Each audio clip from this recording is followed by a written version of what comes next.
কয়েকদিনের মধ্যে গ্যাস সংকট কেটে যাবে বলে আশা প্রকাশ করেছেন প্রধানমন্ত্রী তারেক রহমান।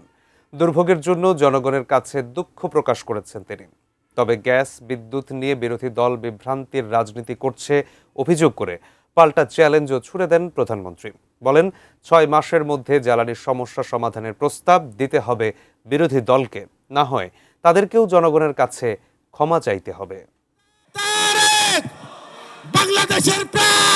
সাবেক প্রধানমন্ত্রী প্রয়াত খালেদা জিয়ার জন্মবার্ষিকী উপলক্ষে শনিবার রাজধানী মহাখালী টিএনটি মাঠে দোয়া মোনাজাত এবং অসহায় দরিদ্রদের মধ্যে অনুদান প্রদান অনুষ্ঠানের আয়োজন করা হয়।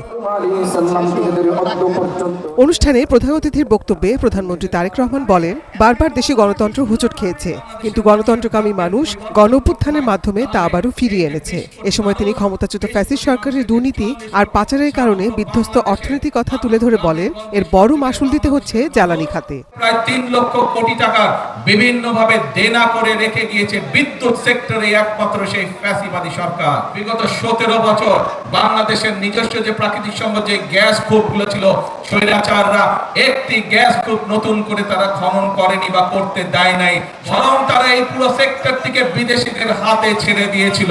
জ্বালানি সংকটের সমস্যা সমাধানে দেশি বিদেশি সহায়তা চেয়েছে সরকার। কয়েকদিনের মধ্যে সমস্যা সমাধান হবে বলেও আশাবাদ জানান তিনি। আমি আশা করি ইনশাআল্লাহ আল্লাহর রহমত থাকলে আগামী কয়েকদিনের মধ্যে এই সমস্যা অনেকাংশে গ্যাসের সমস্যা কমে আসবে।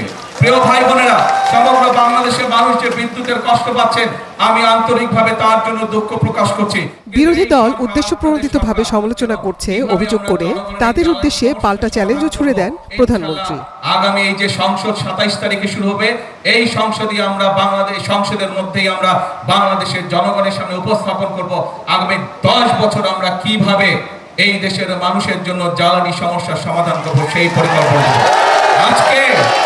আজকে এই সকল রাজনৈতিক দলকে পরিষ্কারভাবে আমি বলতে চাই যে এই গ্যাসের সমস্যা রয়েছে, সেইটি সমাধানের জন্য তারা যদি সরকার থেকে ভালো কোনো পরিকল্পনা নিয়ে আসতে পারে, যে পরিকল্পনা আগামী 3 মাসের মধ্যে, বাদ দেন 3 মাস, আরো 3 মাস আমি তাদেরকে দিলাম, যদি 6 মাসের মধ্যে তারা সমস্যার সমাধান করতে পারে, তাহলে তাদের প্রত্যেকটি পরিকল্পনা আমরা বাস্তবায়ন করব।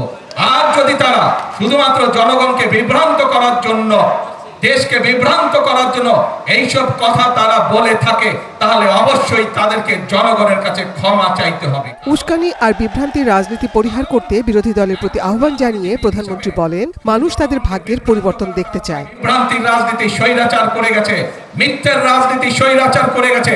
আজ সেই সব বিভ্রান্ত রাজনীতি বাদ দেন, সেই সব হঠকারিতার রাজনীতি বাদ দেন, আসেন জনগণের জন্য কি করতে পারবেন। বেগম খালেদা জিয়ার জন্মদিনে নিজের নির্বাচনী এলাকা ঢাকা 17 আসনের দুস্থ অসহায় পরিবারের মধ্যে আর্থিক সহায়তা তুলে দেন প্রধানমন্ত্রী তারেক রহমান। Nazia Afrin, ATN news, Dhaka.